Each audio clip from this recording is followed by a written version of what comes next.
Jai Masters. So we're moving into the holiday seasons. But mostly we're moving into New Year's. I told you, you come out here, when we're heading to New Year's, he talks about what are you doing with your life. You spun around the sun one more time. What happened? What did you achieve inside? What do you know more than you knew about yourself, about others? But since we sang about love, let's talk about love. When my heart opens up, when my mind opens up, I feel love. Everybody likes love. There's a country song that says, you're looking for love in all the wrong places. Love is an inner experience. There's no question about it. No matter how much you love somebody, how do you know you love them? Because you feel something inside. When you tell somebody, I love you, if they do something you don't like, you don't love them anymore. Why? Because your heart closes. When somebody behaves in an unexpected way, and you're open, you like what they're saying, you feel amenable to it, your heart will open. You feel it open. You feel it close. When it closes, it's like a heavy rock. It's dark in there. When it's open, it's light. It's open. It's joyous. So love is an open heart. Not love is a closed heart. It really has nothing to do with somebody else or something else, except that something else can be a stimulus that opens your heart, that helps you open your heart. So we run around looking for somebody or something that will open our heart, that will make us feel good, that will raise our energy, that will make us feel whatever. Let's just say, will make us feel good inside. If it makes us feel good inside, we like it. If it makes us feel bad inside, we don't like it. It's very simple, very logical. The problem is that our logic leads you to a lot of trouble, because it basically says that unless I get what I want, I'm not going to feel good inside. And if I get what I don't want, I'm going to feel bad inside. So the logic of that is basically saying you're not going to be happy a lot of times, because the world's not going to unfold. People are not going to unfold the way you want. The world's not going to unfold the way you want. The weather's not going to be the way you want. The car in front of you is not going to be the way you want. All kinds of things are not going to be the way you want. So what's going to happen is you'll only feel joy and love and real upliftment, inspiration, total, I call it Shakti, total energy, upliftment of energy, if you're getting what you want. And so what the logical mind says is, okay, if the only time I'm really happy is when I'm getting what I want, I better spend my life trying to get what I want. And if the times I'm not well, I'm depressed, I'm low, I just feel terrible, is because things happen the way I didn't want, so I now have a job, the meaning of my life. Make the world in front of me unfold in a way that makes me feel good inside, in other words, get what I want, and make sure that the world doesn't unfold in front of me, the moments in front of me, that make me feel bad. So that's your job. Your job is to go out there, manipulate, control, and do everything you can to try and make people, places, things, events, weather, cars in front of you, every single thing, be the way that when you experience them, they make you feel better, and not be the way that when you experience them make you feel worse. It sounds so logical, but the truth of the matter is it's totally illogical. Why? You have to go a little deeper. Buddhists say, work at the root. So there you are out there doing that, trying to control everything so that when it comes in through your senses, it makes you feel better and doesn't make you feel worse. We've discussed this before. What's wrong with that? Nothing. There's nothing wrong with that. Except if you analyze it openly, wisely, what you'll see is, okay, how did I decide what I want? How did I decide how I want the world to be? How did I decide what will make me happy? How do I decide what kind of person will make me feel love? How do I decide what makes me not feel good? How do I decide how a person who I loved yesterday, I might not love today because of something they said or did or wore or something I heard about them? How did I decide what is going to make me open and what's going to make me close? And now you turn to psychology. That's what they're studying. They're studying why you do these things, why it's like this. So they say something, I won't say totally wise, but very wise, which is, man is the sum of his learned experiences. I'll tell you why it's not totally wise in a minute. But it is true that your psyche, your thought patterns, your emotion patterns are the sum of your learned experiences. You need to step back enough to see that. If you hear something about somebody, when you go to meet them, you will feel a certain way. You will feel open or closed based on what you heard. That is the sum of your learned experiences. If you love somebody and they disappoint you, they didn't act the way you think they should, then you don't feel as much openness toward them. Again, an experience happened, and it made you feel a certain way. So you stored throughout your life all the experiences that made you feel good, and there weren't that many. All the experiences that made you feel good, your high moments, all right? What you want is for those to happen again. That is the sum of your learned experiences. It's programming your psyche, your mind, and your heart. Likewise, a lot of things have happened in your life that weren't so comfortable, that were disappointing, that were painful, that were unexpected, that were what you didn't like. It didn't like when it came in. Freud taught you, and he's right, that you stored those. You suppressed those. You repressed those. I say you resisted them. You didn't want to experience them when they came in, so you pushed them away. Why should I experience something that makes me feel bad? I don't want to. But it happened. I don't care. I don't care if it happened. I don't have to experience it. I can put buffers inside of me. I can use will to manipulate it, to push it away, rationalize, anything you want.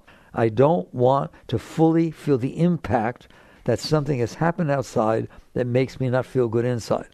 Some of your learned experiences. So now you're programming yourself by storing your bad experiences, storing your good experiences, and therefore you come up with this concept or view or opinion and preference that says, this is the way the moments in front of me have to unfold for me to be okay. And this is the way they're not supposed to be. You did not decide those things. They were experiences you had that you stored, and they programmed your psyche. They programmed your mind and your heart. I don't think anybody can argue with that. And like I said, the ultimate proof is I'm madly in love with her. I met her. She's the perfect person for me. Did you know that she killed her parents? Oh, I don't like her at all. Some of your learned experiences. This is the stuff that got programmed in there, and it literally changes all the time. So that's one part of the equation. Like I said, what you're doing is saying, I'm going to spend my life trying to get the moments in front of me to unfold in a way that matches what I want and doesn't match what I don't want. Fine. Now, we've just talked about where you got what you want. If you're the biggest activist, and you like hearing this, the biggest activist that ever lived for this cause, you're marching, you've got these placards, you're screaming, yelling, carrying on. If you had different experiences, you'd be on the other side. If somehow you had in your life, your father, your mother, your sister, your brother, whatever it is, went through different things and the experience was different, I guarantee you, you'd be thinking differently and acting differently. Okay? Some of your learned experiences. So that's where your likes and dislikes come from. That's where your preferences come from. You weren't born with them. There's a sum of your learned experiences going all the way back to Blanky and Mommy and Daddy, and Freud said, always your mother, right? So basically you have this stuff programmed inside. Now, I do this with you all the time because I'm dying to see once light come in your eyes to understand what I'm saying. So that is what you're bringing into the moment. You're bringing the sum of your learned experiences. You have the right to do that. They are the sum of your learned experiences. Okay? I always stop for a moment and say, how important are those experiences in reality? How many experiences were going on the earth at the same time you were having that experience? 700 million zillion. In other words, you missed every other experience, and you had this experience, but you admitted to me that if you had different experiences, you'd be bringing something different into the moment. Okay? Statistically, 1 out of 700 billion is statistically insignificant. So the experience you had that you just brought in as data into your inner computer is meaningless. In the realm of reality, if you look to the left, you had a different one. So your programming that got put into your psyche, I know you don't like hearing it, is completely meaningless. It means nothing. I'm not trying to get you depressed. If you want to say to me, it's all I got, fine, you got nothing. 0 times 0 times 0 times 0. Every single moment you have, there are 700 billion things going on in Einstein's time-space continuum in every spot on the planet Earth that's different than what you're experiencing. Therefore, what's so special about your experience? Nothing. But I read a book on the subject. How many books didn't you read? And what mood were you in when you read the book? The previous books gave you a predisposition, right, about how you're going to interpret that book. Just understand what is going on in your mind is nothing compared to what is going on. Fair enough? And that's just the planet Earth. You know, I can't help myself. 1.3 million Earths fit inside the sun. And you're going to make a beat out of the spot on the planet Earth that is absolutely 1 out of 7 billion spots, each moment different. And the Earth itself, 1.3 million fit inside the sun, and there's 300 billion stars in your galaxy, and there's 2 trillion galaxies. Now, how much do you know? And how important it is what you think you know. There, that's the humility that it takes to wake up. All right? So fine, I'll give you that. You brought that into this moment. What did I bring? What I want and what I don't want. What will make me happy? I'm not stupid. It made me happy before, it made me happy again. Bothered me before, bother me again. So I need to do what? I need to make the moment unfolding in front of me match what I want. And I need to make sure it doesn't match what I don't want. And I'm going to use all my will. Okay? Now you want to know why there's stress and anxiety? You ready? Okay? Watch. I do this with you. I do it every time. But don't get bored by it, because once you'll get it. There's a moment unfolding in front of you. When? Always. There's always a moment unfolding in front of you. What does that moment in front of you have to do with the sum of your learned experiences? I'm not asking you to be scientists. How about nothing? You know what that moment is? The sum of its learned experiences. It's called cause and effect. There are causes that have happened from the beginning of time that have coalesced together to create every moment as it exists right now. Are there not? That's what science studies. They pull one cause out, see what happened. Okay? So those causes have a history. Not your history. You have a history of the sum of your own experiences. It has the history of reality behind it, doesn't it? What is the probability that that moment in front of you is going to match what's going on inside of you? It's the sum of its learned experiences. The science not say the reason it's raining right now is because of El Nino and La Nina and blah, blah, blah, blah. But you say, why does it have to rain on my weekend? Or my birthday? It doesn't know it's your birthday. It doesn't know anything like that. So a wise person, a really wise, deep person, says, okay, I am looking at the sum of my learned experiences. That moment in front of me doesn't even know a thing about them. It's the sum of its learned experiences. In the new book, I tell you, is one of my favorite parts of Living Untethered. It says, if your great-great-great-grandmother didn't meet your great-great-great-grandfather, you're not here. And all the rest of the things that happened during that time determined everything else. So you're bringing the sum of your learned experiences into a moment that is the sum of its learned experiences. That's what I want to see. Do you get it? Okay.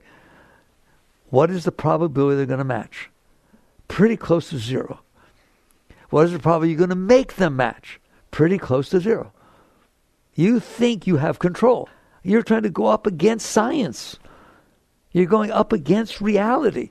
Does that mean that I can't learn from reality and help the future? No, it does not mean that's what you're supposed to be doing. But it does mean that if you bring your preferences into the moment and then try to manipulate the moment to match your preferences, you're going to create war. That's total disharmony. That's why things are the way they are, because everybody's doing that. What is the probability that the sum of her learned experiences is close to the sum of her learned experiences? 0. Everybody had different experiences. Every moment you have different experiences. You don't understand how different we are inside. You think we look different outside? We are 7 billion times more different inside.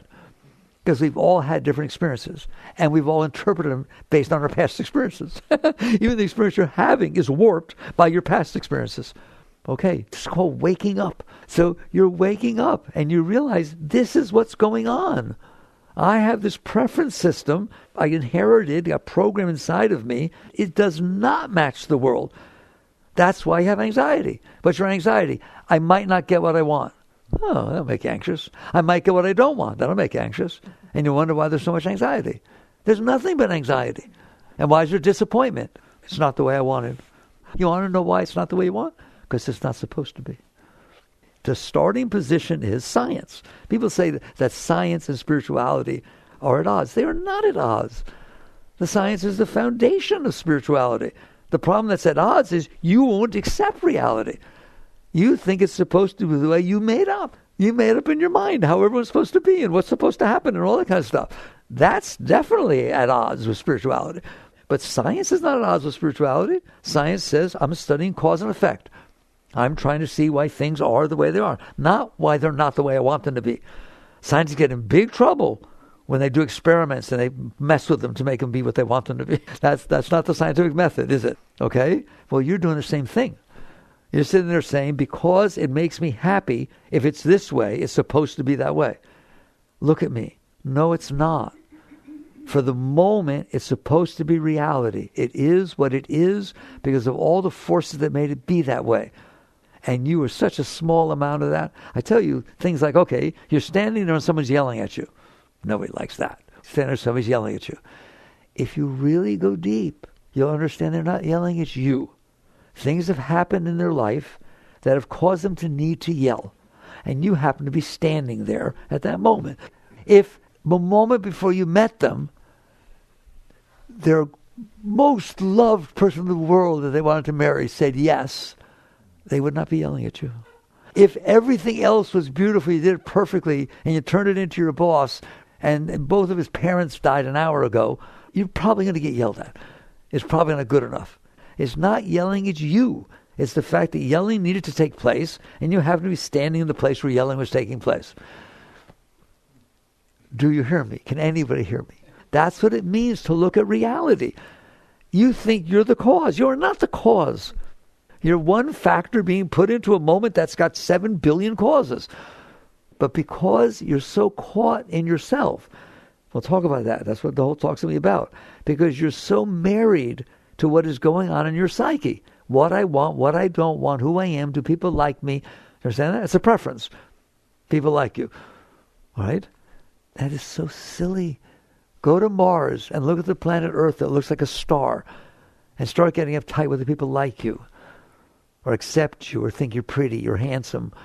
It's absolutely meaningless. Why do you care about that? Because if I'm accepted, people will like me, they'll say nice things to me, then I can feel good. If I'm not accepted, I'll get rejected. People won't accept me, they won't like me, I'll feel bad. You understand it? It all comes down to how are you doing inside? And the answer is not very well. And therefore I need things to happen outside that make me feel better. Can you relate to that? And I make sure that things don't happen outside that make me feel worse. That becomes the meaning of your life. You spend your whole life doing that. And I've just showed you that's weird because the moments out there have nothing to do with you. They have to do with themselves, have to do with some of their own experiences. So if you pit some of your learned experiences against reality, you lose. Reality always wins. How do I know? Let's say you do something and it really is painful to me. And I say, take it back. Do you understand? There's no taking it back. It happened. It came in. You can decide, I forgive you. But deep inside, it happened. And it hurts you. And if you say, I forgive you, that's nice. But the reality is, what did you forgive? The fact that I didn't like it. I didn't like what you did. So you're really forgiving yourself to say, okay, even though it's not what I liked, I'll let it go. I won't make a big deal out of it. But you don't let it go. You can't. Really, in reality, go get married. Don't do this. And tell the person you married, I'm not sure I did the right thing marrying you. Sometimes I feel I love you, but I'll be honest with you, a lot of times, I think I made a mistake. Right. All right. Then the next day, tell her or him, you're sorry. Don't you dare think that erased that. That did not erase that. They're going to constantly be afraid it'll happen again. They're going to try to figure out what they did wrong. Wake up. You just understand the problem is that you are married to your preference system. Your consciousness is completely involved in the programming of the sum of your learned experiences. You even walk around saying, if I say, who are you? I'm the one who played Dorothy in 5th grade. I'm the one who married Saul. I'm the one who runs this business. Really? So if you didn't play Dorothy, you don't exist. You didn't marry Saul, you don't exist. If you didn't run this business, you don't exist. You're defining yourself as the experiences you had. Listen to me once. You are not the experiences you had. You're the one who experienced the experiences you had, aren't you? You're inside the awareness of being that is aware that those experiences took place. I put them together into my self-concept. Who did? Who did? You did. You're conscious in there. Do you have will? Can you push away thoughts? Can you push away emotions? Can you think thoughts that you want to think? That's called free will. Who's doing that? You are. I don't want to define it. You're in there, aren't you? That's all I want to know. Are you in there? Were you in there yesterday? How do you know? If you come to me, I told you I would never be a therapist. I will never do one-on-one because you don't want me to. You come to me, oh, my heart is broken. It feels like it's being ripped apart. I just can't get anything together. It's terrible. I'll let you say that for a minute or two, right? And then I'll say, excuse me, how do you know? How do you know that your heart feels like that? Well, I don't know your heart feels like that. He doesn't know. She doesn't know anything about it. How do you know? And eventually you'll yell at me because I'm in here and I feel it. That is pure spirituality. You just answered the deepest question that could ever be answered. Who's in there feeling what? That's subject-object. There's a thing you're feeling. We call it an object of consciousness versus the consciousness itself. Awareness is aware that there is a breaking heart. Awareness is aware that your mind is bothering you. You sit down to meditate. I don't teach meditation. You know I don't. That doesn't mean you shouldn't meditate. But there are plenty of people who teach you meditation. I want to teach you deeper than that. If you sit down and meditate and you come and sit there, I can't, I've tried, I can't meditate. What do you mean? I sit down and the mind just doesn't stop. It just talks and talks and talks about everything. Ready? How do you know? I'm telling you, that's the essence of spirituality. It's not weird. How do you know your mind didn't shut up? You don't know that during the day you're just running around like a maniac, right? But if you sit down and try to stop the mind, you're going to find out you can't. That's good. That's a deep meditation. It's a perfectly good meditation to me. See, I don't teach meditation. They throw me out. That's a very good meditation. You notice that your mind doesn't shut up. That's very deep. Who notices? Who's in there? What is consciousness? So you have consciousness and object of consciousness. Your consciousness is completely addicted to your thought patterns. It's addicted to the sum of your learned experiences. You think you're right. If that outside moment a person does something that doesn't match what you want, you say they're wrong. You were wrong to do that. That's wrong. I can't believe you did that. In other words, the sum of my learned experiences is looking out at that moment, which has nothing to do with some of my learned experiences. It is the sum of its learned experiences, and I'm saying it's wrong. There, does anybody hear me? This is what it means to get to the root of things. So eventually you wake up and you say, boy, am I lost in myself. All of my consciousness is absorbed in me.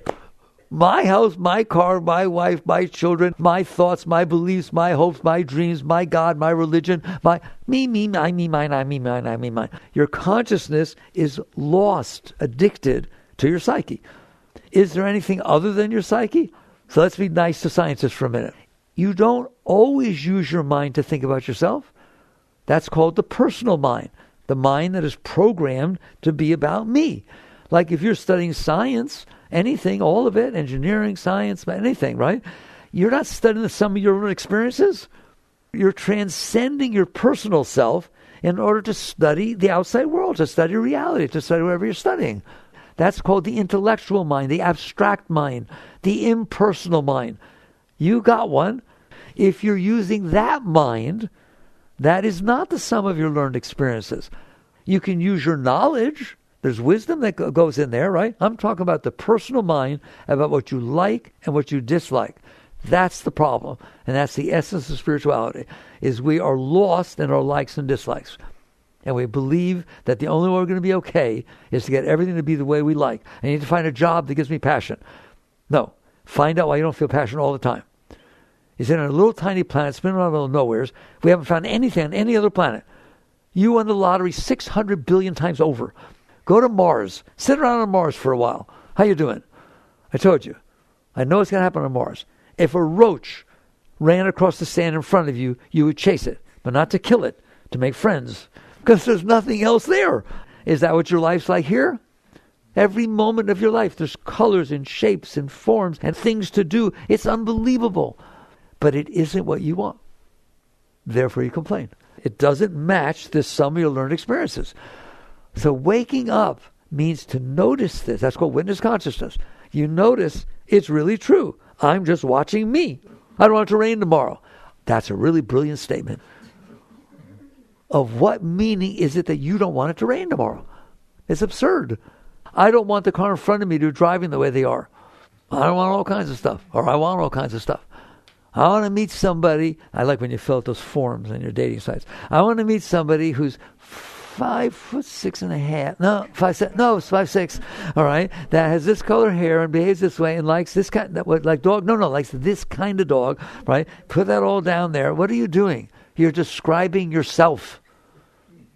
You're describing what you like and what you don't like. And you're saying that's what you want to have a relationship with. Then go home and have fun with yourself. Because it has nothing to do with anybody else. And if they tell you I match that perfect, it's just like the picture they put on there that was 30 years old. Or of somebody else. They do that, you know. It's like they're lying to you. Oh, you're exactly everything I ever wanted. No, not a chance. What they're doing is projecting what they want onto you. Wait till you see what happens. Don't be silly. There's no way somebody matches you. But isn't it true that when you fill those things out, you're describing you? Take a breath. No wonder it's so hard. It isn't hard to live on the planet Earth. You drop down on the most amazing... I don't even know I can't even talk about it. We've been everywhere. We've landed on all the different planets and their moons. And we got Voyager way out there. We ain't seen squat. Not an amino acid. Not a protozoa. Nothing. And you're here with all of this. And all you do is complain. Why? Because it's not the way you want. It's not going to be the way you want. It's not supposed to be the way you want. You should wake up in the morning and say, wow, it's still here. It's like, I have something to do. I have something to study, something to go to work. I have things to do, right? Most of you go to work in order to earn money. If they didn't pay you, you wouldn't go.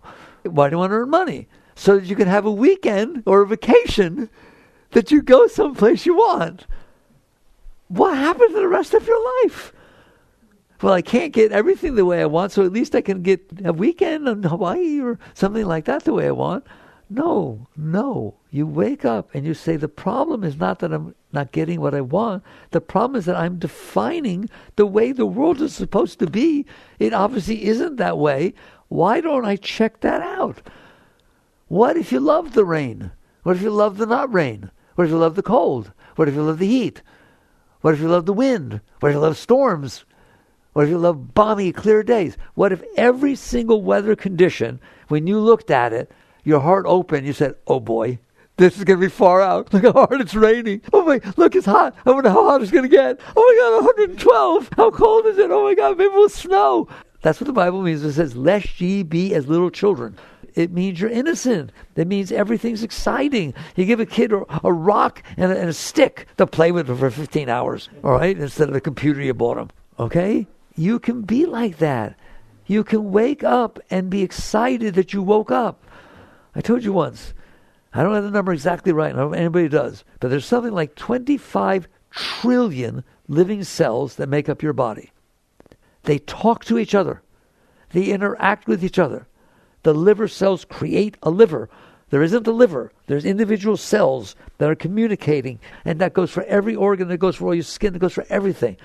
You didn't do that. When's the last time you said thank you? When's the last time you looked at this thing and said, wow, thanks. Thanks, liver cells. Thanks, kidney cells. Thanks, everything. Right? If one cell goes awry, they call it cancer. And there's 25 trillion behaving. One of the greatest wake-up moments I had was when a doctor explained to me there was something called, I won't get it right pronounced, but apoptosis. Something like that. Apoptosis. What is that? If a cell that is part of an organ is not behaving as well as the cell next to it, wasn't functioning as well, it willingly drops out of the system, commits suicide to leave room for a healthier cell. Maybe you want to say thank you. Thank you. Thank you very much. And that's just your body. What about weather? Okay? Now it's raining. What is rain? It's watering the forests that you don't have to take a pail and go do. It's like, it's unbelievable what's going on. And you're paying no attention to it. You're only paying attention to what you want. Everything else is a given. There's so much that science helps you with your spirituality. Like, when I step on the floor, I don't fall through. Did you know that? How about you? When you step on it, does it hold you? How's that happen? I mean, do you understand? There's nothing but space down there. The atoms are way far apart. You studied comparison to the planets orbiting the sun, way further apart. It's nothing but hollow. So why don't I fall through? Just little things I like to share with you to wake your mind up. This is your intellectual mind instead of your personal mind. You don't fall through because all atoms' nuclei are surrounded by electrons, and electrons are negatively charged. So every single atom you deal with in all of creation has a negative shell outside of it. What happens if two negative poles of a magnet come close to each other? They repel. That's why you don't fall through the floor. Your foot is made of atoms. The floor is made of atoms. They're repelling each other. Isn't that neat to use your mind for that? And now you say thank you to the atoms. You thank you to creation. How come if I step on the earth, why doesn't it go down? If all these are being passed down. Because there's a centrifugal force and gravity that bounces around. Oh my God, look how dependent you are on all these things. You don't have a life if they're not going on. And you don't even pay attention in one iota. You never say thank you. But if somebody says, "You're so beautiful," thank you. There's the difference. Spirituality is not about not using your mind. It's about transcending the personal mind that is full of, I'm not going to use the word. It's meaningless. It's just something that you picked up along the way and you didn't know who you were, so you defined yourself as that. I'm this, I'm a professor, I'm that, I'm this. No, you're not. You're the consciousness that is watching what you stored inside your mind, who put it together into a self-concept, and now you present it out there, and if it's accepted, you like the person, and if it's not accepted, well, that's your enemy. That's what spirituality is trying to wake you up from. Sit there and say, you are not your ego. You are not your thoughts. You're the one who's aware of your thoughts. And so when you wake up, you will go through a layer, and it's good. It's wonderful. Somebody once said to me, somebody used to live out here, he passed many years ago. He was a scientist. He was a very, very, very bright guy and worked with computers, computer science, programming stuff. And he said, I do my mantra, right? That's a spiritual thing to do. I do my mantra all the time. But when I'm programming and I'm doing my work, I get lost in my work. I just completely focused on my work. And then I come back and say, I forgot to do my mantra. Thank God he said that to me. I said, what, are you crazy? When you lose yourself one-pointedly, not in your personal mind, that's why you're doing your mantra. So it takes you out of your personal mind. The mantra is an alternative to, why did she say that? I don't know. I don't think I like that. Maybe I should find out. Oh, no, Shirai. Oh, no, Shirai. It's just another layer of mind that you get to go to instead of your personal mind. If you're working, you're an athlete, and you're focusing on your work selflessly. What does that mean? They use the word selflessly, don't they? It means you're not doing it based on your personal mind. I am not doing this act because I want something because I'm not okay. I am doing it because it needs to be done. I'm not doing it for me. That's what selfless means. Selfless doesn't mean I want to do it for me, but I know I'm supposed to, so I'll be selfless. No, that's not selfless. That's suppressing your personal self.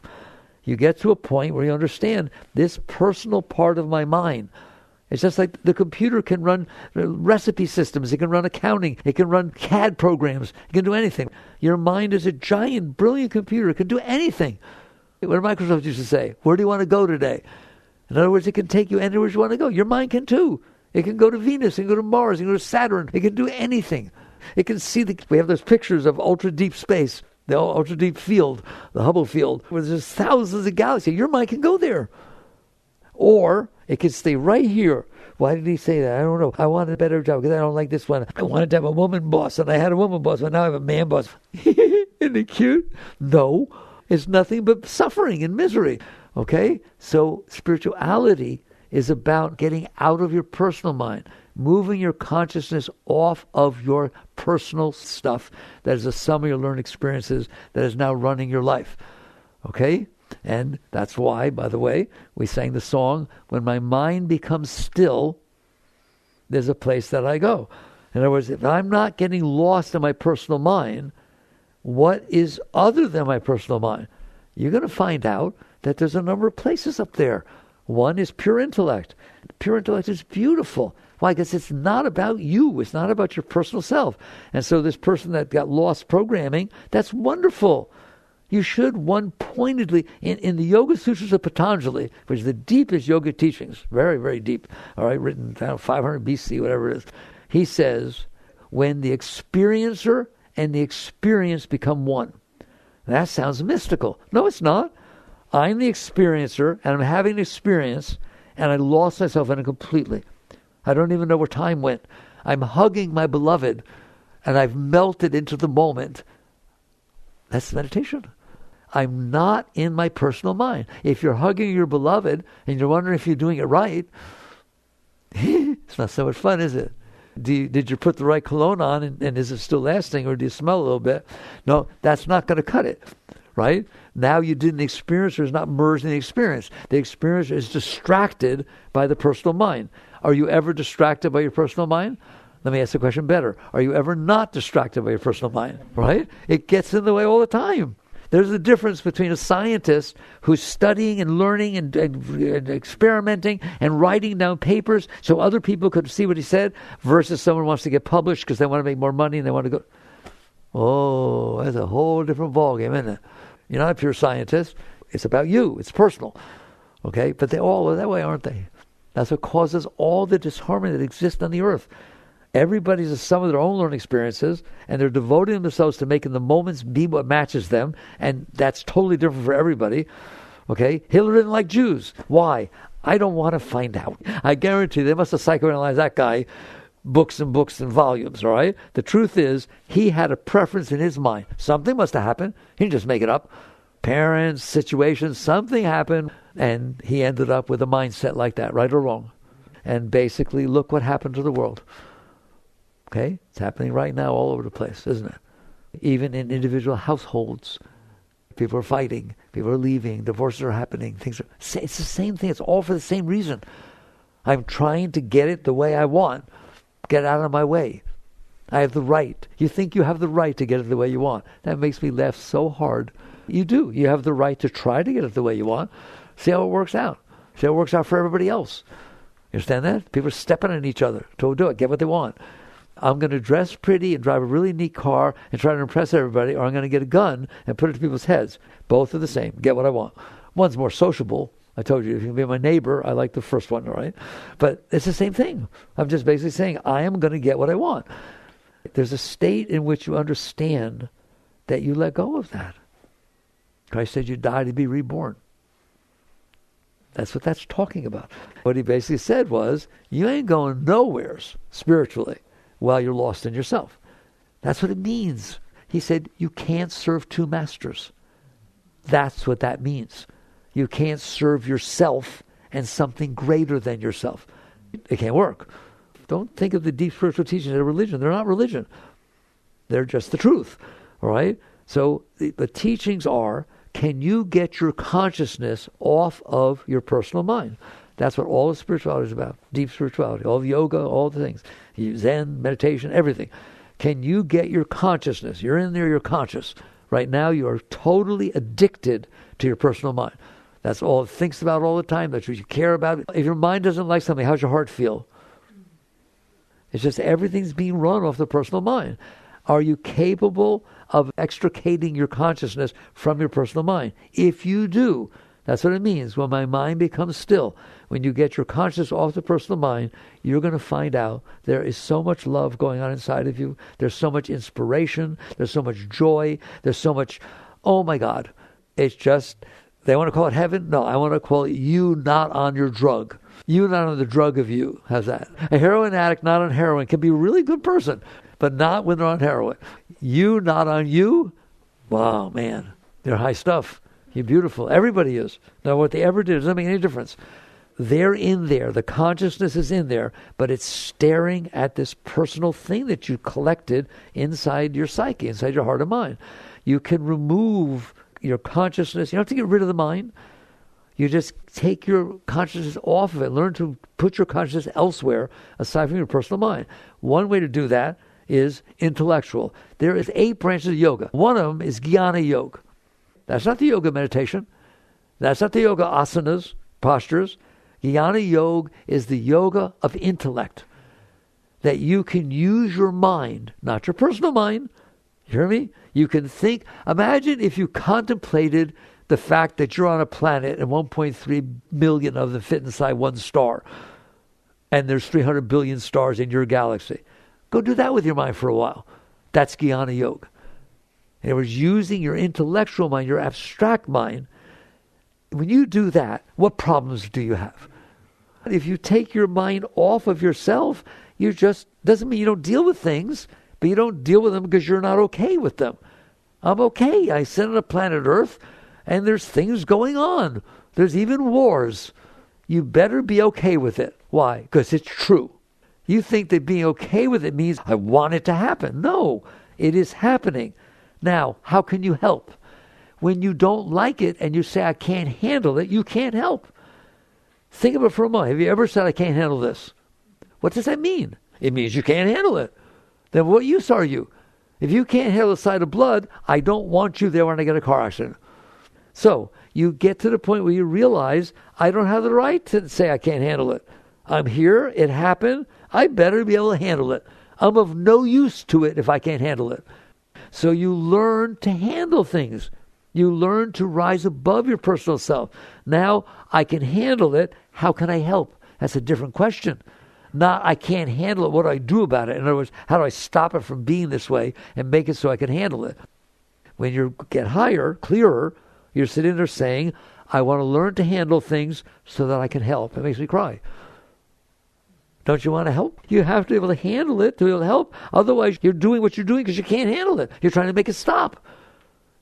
Hey, your child does drugs, gets in trouble. Okay? I can't handle that. I can't handle that. Then you can't help your kid. You'll say things like, how could you do that to me? What are the neighbors going to think? This is terrible. I thought you would be a Harvard grad. How's that going to help the kid? It has to be, okay, this is what's happening. This is reality.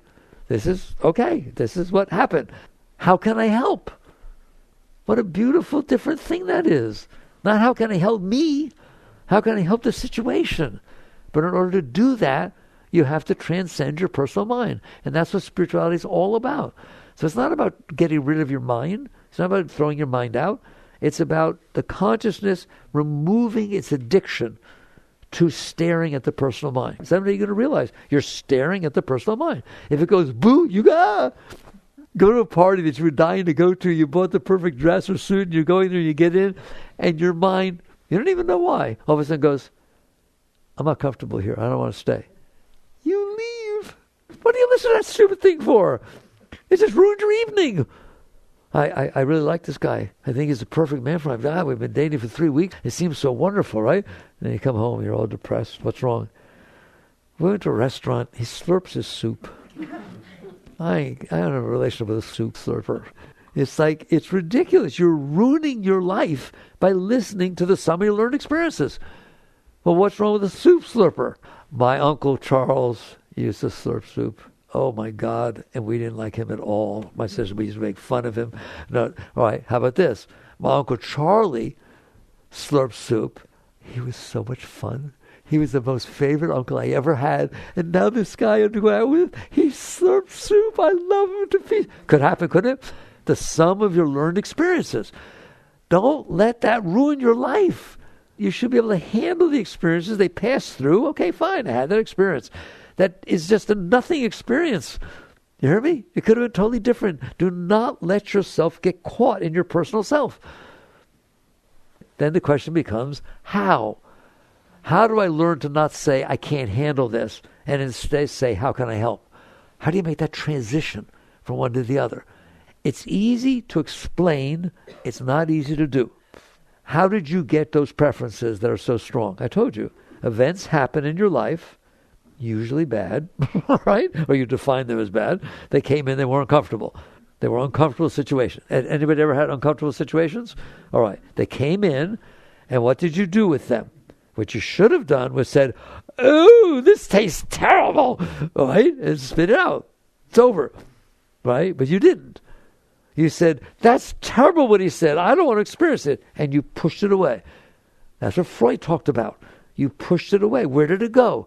Oh, it must have dissipated. Mm-hmm. Like the smoke that dissipates in the air with the pollution. As I used to think. There's plenty of air, it'll just dissipate, right? So if I push it away, I don't experience it, it'll be gone. Is it gone? Does it ever come back?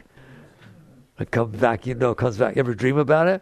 Does it ever come back again because somebody said something and reminded you of it? You stored it inside of you. You took that which bothered you the most and made a storehouse out of a part of your mind. You shoved it down there. Okay, so basically, that's what you use to build your ego. That's the foundation of your psyche. All psychology teaches that, don't they? It's all built upon the stuff you suppressed. Well, then maybe the answer is stop suppressing stuff. Not find out how to compensate for the fact that you suppressed it.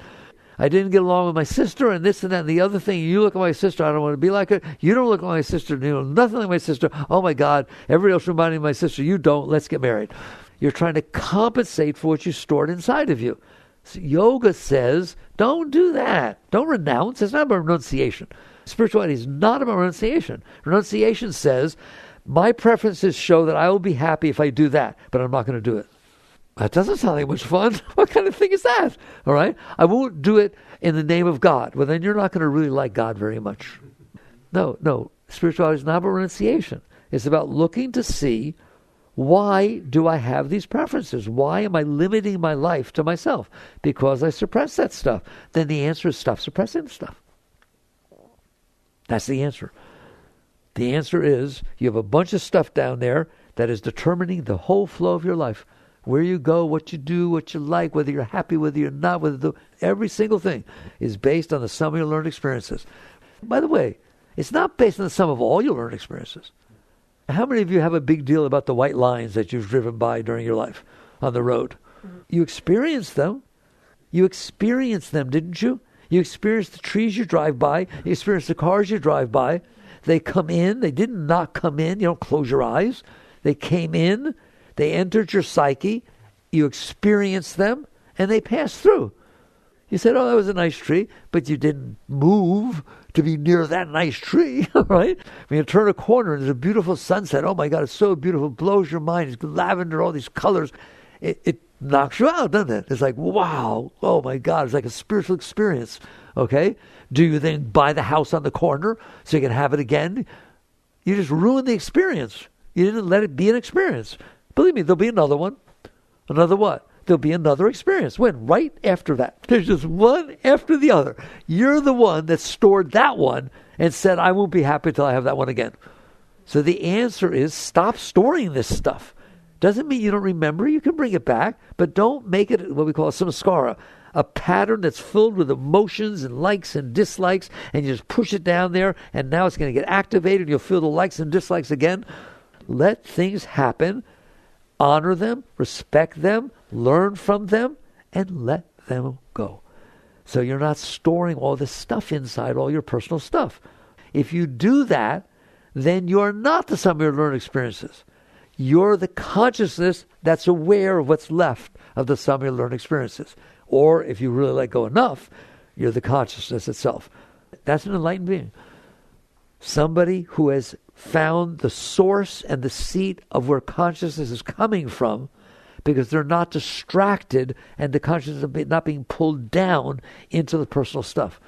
And everyone who ever reached that stage said the same thing. It's ecstatic. There's just the nature of consciousness is ecstasy. It's Satchidananda, eternal conscious joy. That's what Buddha said. That's what Christ said. That's what they all said. All the enlightened masters. Is you are the highest thing that ever walked the face of the earth. But that consciousness is drawn down into your mental and emotional problems all the time. It's distracted by you. You are distracted from the highest state to the lowest state. Okay, I told you where the lowest state came from. You stored it inside of you. I asked you a question. I told you there's a quiz. I said it the other day. There's your quiz. You're in class now. Ready? All right? If you store everything that ever bothered you inside of you, what's it going to be like inside? Bothered. It's going to be bothered. Well, how about we don't do it? That's spirituality. It's not about good and bad and do this and don't do that and wear the right clothes or anything. It's not a religion, the thoughts, beliefs. No, it's not about any of that. It's about stop storing the things that bothered you inside of you, and you won't be bothered as much. How do you do that? I went to that very deeply in the new book, Living Untethered. You don't start with mommy and all this deep psychological stuff or the first divorce. You don't go to that stuff that's hard to let go of. You're not going to be able to. Why? You haven't learned to let go. It's not something that's natural to you. What's natural to you is suppression. What's natural to you is to push it away. I don't like it, I'm pushing it away.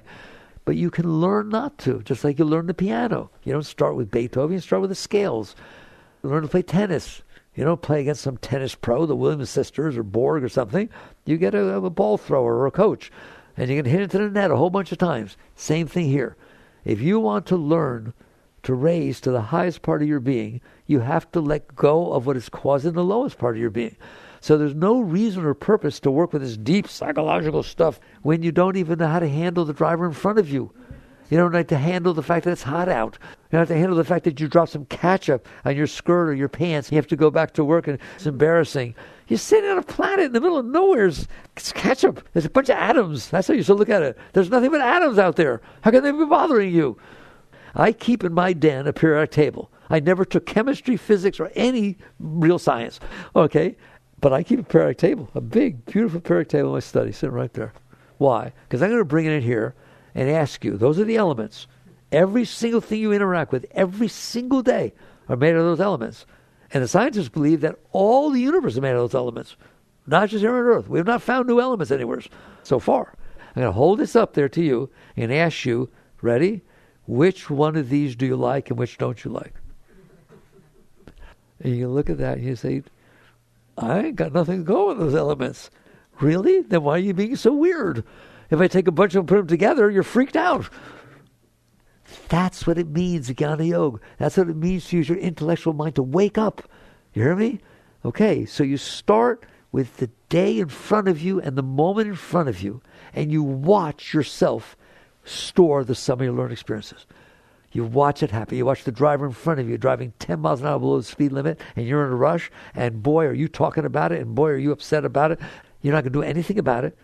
In 3 blocks, they turn, and you made a mess out of yourself. Can you handle the driver in front of you? Remember we say, I can't handle this?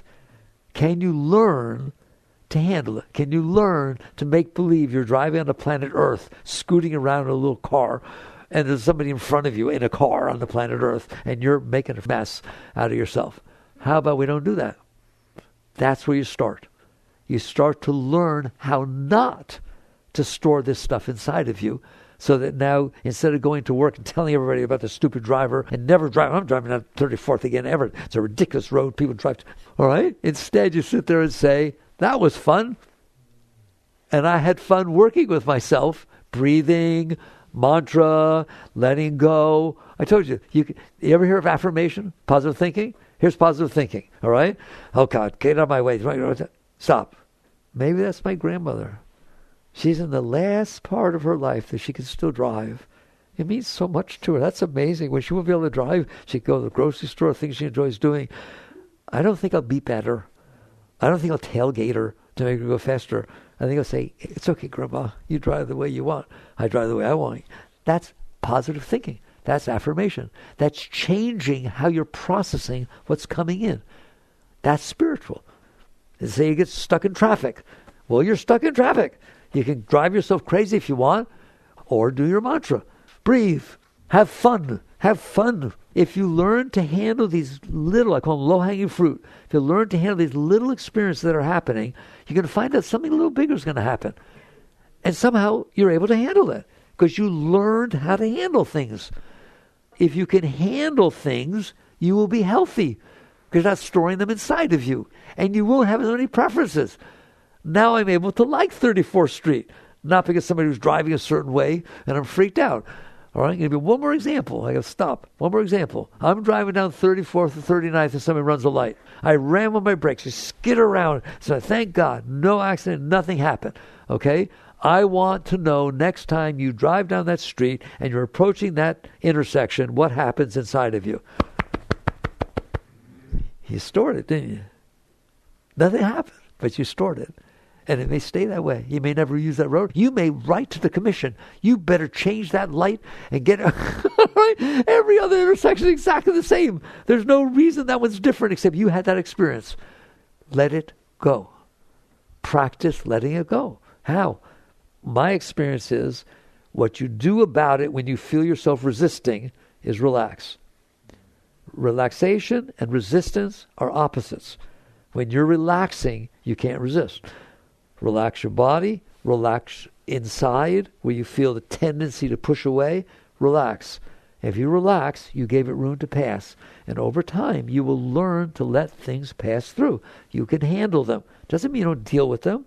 After you've handled it and not made it a personal mess, you look to see, can I help? Is there something I can do?